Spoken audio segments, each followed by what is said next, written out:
Então, na primeira parte de Gênesis, a gente viu a rebelião da humanidade, né? Isso tudo acaba deixando uma pergunta gigante no ar. Pois é. E, a partir desse ponto, toda a narrativa da Bíblia vai girar em torno da resposta de Deus para essa exata questão. Como é que ele vai consertar um mundo que ele mesmo criou para ser bom, mas que se perdeu? E a resposta, olha só que interessante, começa de um jeito bem inesperado. Em vez de uma intervenção grandiosa, mundial, o plano foca em uma única família. Um homem, Abraão, e os seus descendentes. Tudo começa pequeno. Então, bora lá. A gente vai ver como essa saga se desenrola por 4 gerações. Vamos começar entendendo o problema e o plano de Deus para resolver tudo isso. Bom, só para recapitular, né? Os primeiros 11 capítulos de Gênesis mostraram a humanidade escolhendo o próprio caminho, o que acabou levando àquela confusão toda lá na Babilônia. Mas é agora que a história dá uma virada bem dramática, apontando para a solução de Deus. E aqui está o ponto central para a gente entender todo o resto da Bíblia. Sabe, o plano de Deus é abençoar esse mundo rebelde, através da família de Abraão. A ideia é que essa família se torne um exemplo, uma vitrine para todas as outras nações, mostrando como Deus é e como é viver sob a bênção dele. Para dar o pontapé inicial nesse plano, Deus faz uma promessa formal, o que a gente chama de aliança, com Abraão. E é isso que bota tudo em movimento. Para formalizar essa promessa, Deus estabelece essa tal aliança.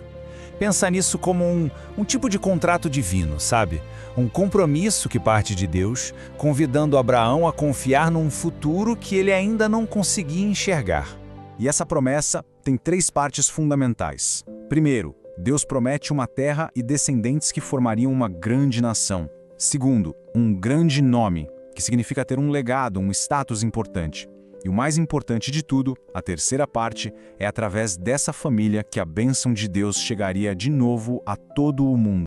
Só que aí, a história já nos joga um contraste incrível. De um lado, essa promessa gigantesca. Do outro, a realidade. Abraão é um cara cheio de medo, que toma umas decisões péssimas. Tipo, negar que era casado com a esposa 2 vezes, coisas que colocam todo o plano em risco.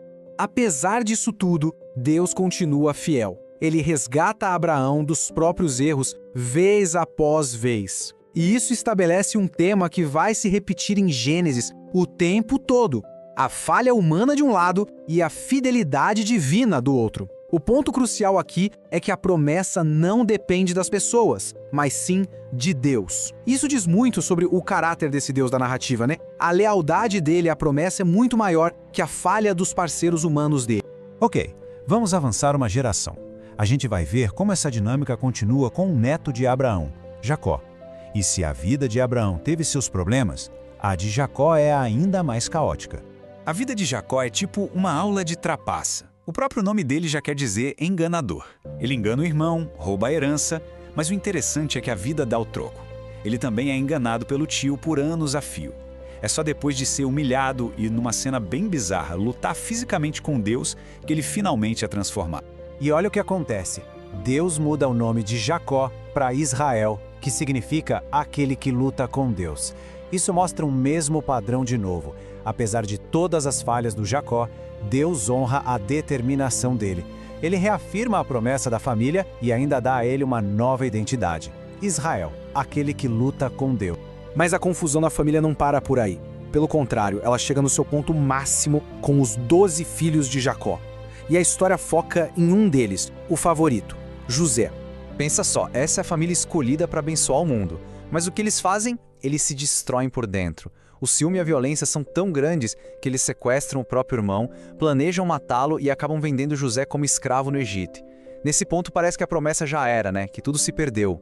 Mas Deus está com José.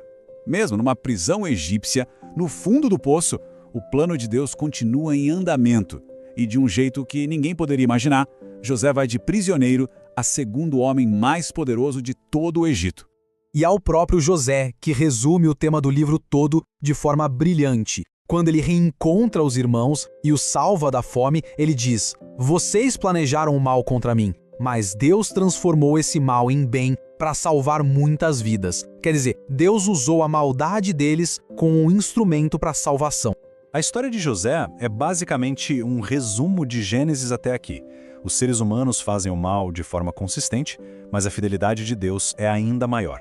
E agora, chegando no final do livro, essa promessa começa a apontar para algo ainda mais específico lá no futuro. A história não acaba com felizes para sempre. Pelo contrário, Jacó, no seu leito de morte, acrescenta um novo detalhe à promessa. Ele profetiza que um futuro rei, um governante, virá da linhagem do seu quarto filho, Judá. É esse rei que vai, finalmente, cumprir o plano de Deus. E é assim que Gênesis termina, com essa sensação de quase, mas ainda não. A família está a salvo, mas está no Egito, não na Terra Prometida. Eles são muitos, mas ainda não são uma grande nação. E aquela grande promessa de abençoar o mundo inteiro? Bom, isso ainda é uma esperança distante, esperando para se cumprir. O livro de Gênesis nos deixa então com essa pergunta pairando no ar. Como esse rei prometido, da linhagem de Judá, vai finalmente restaurar a bênção de Deus para o mundo todo? A resposta para isso? Bem, é o que o resto da história da Bíblia vai tentar nos mostrar.